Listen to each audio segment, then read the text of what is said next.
Hai, apa kabar buat kalian semua? Selamat bergabung di channel aku dan jangan lupa di subscribe dan aktifkan tombol loncengnya. Jika kalian aktifkan tombol loncengnya, itu akan membuat aku semakin semangat lagi untuk membuat konten selanjutnya.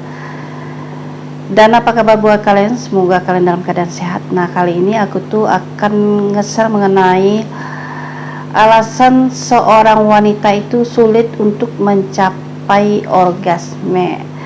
Nah, jadi yang harus kalian ketahui, Beb, ada beberapa persen wanita dia itu sulit untuk mencapai yang namanya orgasme. Nah, benar nggak begitu? Ada, Beb, ternyata. Jadi aku nge-share ini bukan maksudnya itu bukan asal ngomong aja ya, Beb ya. Fakta.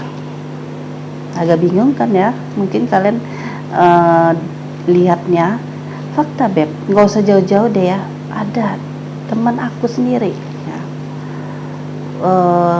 pernah aja curhat ke aku ya.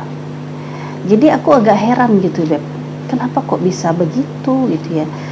Jadi doi itu setiap bercocok tanam nggak pernah sampai puncak ternyata.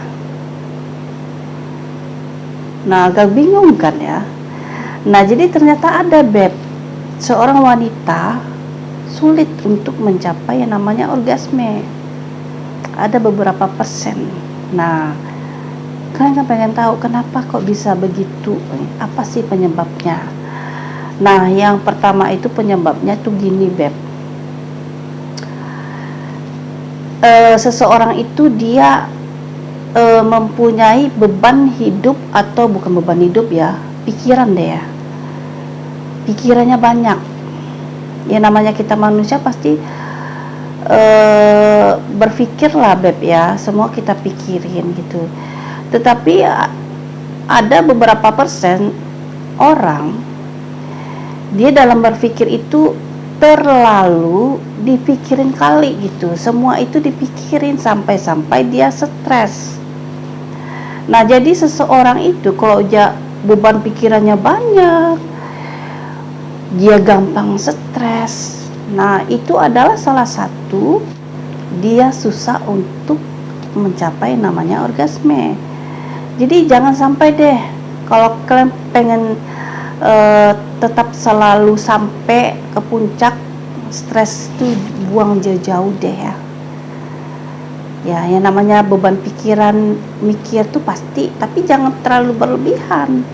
Karena Tuhan tuh juga bilang setiap yang berlebihan dalam hidup ini juga tidak baik, ya kan. Jadi ya sekedar aja ya, Beb ya, pandai-pandailah kita membawa diri kita gitu. Kalau kita stres, kita punya masalah, ditarik ulur aja, Beb. Jangan terlalu dipikirin kali ya, dari pagi sampai malam pikirin aja. Aduh, lama-lama depresi. Jangan gitu ya. Nah, lalu di nomor 2 adalah kurangnya yang namanya foreplay atau pemanasan. Jadi masih banyak ternyata para suami itu saat bercocok tanam foreplaynya kurang gitu, pemanasannya kurang ke bini ya. Jadi bini itu ibaratnya belum panas gitu, tubuhnya belum panas ya. Ibaratnya nih, laki baru kasih pemanasan, baru sampai setengah, belum full gitu baterainya, udah langsung nyoblos. Nggak begitu konsepnya, Beb. Jadi kalian para laki itu wajib pemanasannya itu full baterainya gitu ya. Kalau udah baterai full baru boleh nyoblos. Nah, begitu aturannya. Apalagi misalnya kalau ini termasuk tipe laki yang nggak pernah kasih pemanasan kali ya. Ada loh laki kalau bercocok tanam sama bini nggak pernah kasih pemanasan, langsung nyoblos. Bahaya, Beb. Gimana bini mau sampai ke puncak ya? Ngerasa nggak? Jangan egois jadi laki-laki ya.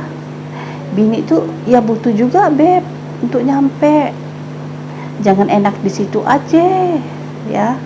Bini kagak dipikirin enaknya. Wah, egois mah namanya. Ya gitu konsepnya ya. Jadi kalau ada kalian termasuk laki-laki kayak gitu, coba dirubah deh ya, cara bermainnya dirubah. Kasih dong pemanasannya yang full baterainya baru nyoblos. Kalau baterainya belum full jangan nyoblos dulu ya. Nah itu nomor 2 ya Beb ya. Lalu di nomor 3-nya adalah mungkin istri kalian mempunyai beberapa penyakit tertentu. Nah ada beberapa penyakit tertentu Beb, itu susah membuat si doi itu untuk mencapai puncak ya. Nah jadi kalau kalian mempunyai bini kayak gini, dia punya penyakit tertentu, nah obati dulu penyakitnya Beb ya. Jadi obati dulu penyakitnya, konsultasi ke dokter gitu ya. Jadi harus sering konsultasi gitu ya. Jangan kalian bini kalian punya penyakit tertentu nih, terus kalian jarang ke dokter, jarang konsultasi ke dokter, bahaya. Nggak kayak gitu, diobatin dulu bener bininya gitu ya sampai sembuh. Nah kalau udah sembuh kan baru enak gitu ya Beb ya. Nah jadi konsepnya begitu ya Beb ya. Jadi makanya seorang wanita itu ya begitulah Beb ya. Wanita itu dia kalau udah menjadi ibu rumah tangga itu memang kerjaannya banyak, ngurus anak, ngurus rumah, belum lagi misalnya wanitanya itu kerja jadi wanita karir. Nah gimana ya, nggak stres, pasti stres ya Beb ya, ngerjain setiap hari seperti itu. Nah disinilah suami itu harus pandai menghibur hati istri gitu Beb ya. Jadi jangan sampai laki sampai rumah nih, pulang-pulang kerja unyu sampai rumah langsung sibuk dengan HP masing-masing ya, nonton masing-masing gitu ya, jarang untuk berduaan. Nggak begitu Beb. Jadi kalau bisa semakin bertambahnya usia kalian itu kalau bisa semakin lengket, jangan semakin merenggang ya Beb ya, bahaya gitu ya. Nah lalu yang selanjutnya adalah kalian itu komunikasinya itu harus baik dulu gitu. Nah jadi jangan sampai komunikasi itu jarang, miskomunikasi, bahaya ya. Kalau udah miskomunikasi bahaya Beb, yang ada nanti rumah tangga kalian itu jadi nggak sakinah mawadah warahmah ya. Banyak tuh zaman sekarang yang kayak gitu, miskomunikasi, jarang komunikasi, ujung-ujungnya masalah kecil jadi besar, masalah besar jadi besar lagi gitu ya. Bahaya Beb. Jadi kalau bisa saling melengkapi lah Beb ya. Kalau laki nampak bini lagi sibuk, jadi bantu kerjaannya gitu ya.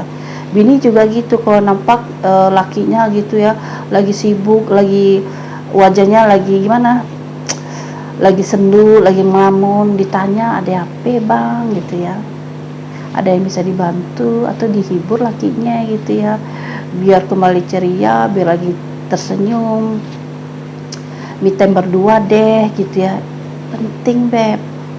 Nah jadi itu dulu konten aku ya Beb ya, kelamaan ngoceh nanti kalian bosan lihat aku. Nah jadi semoga kalian paham ya. Nah buat kalian yang belum subscribe, jangan lupa di subscribe dan aktifkan tanda loncengnya. Jika kalian aktifkan tanda loncengnya, kalian orang pertama yang mengetahui konten terbaru dari saya. Dan jangan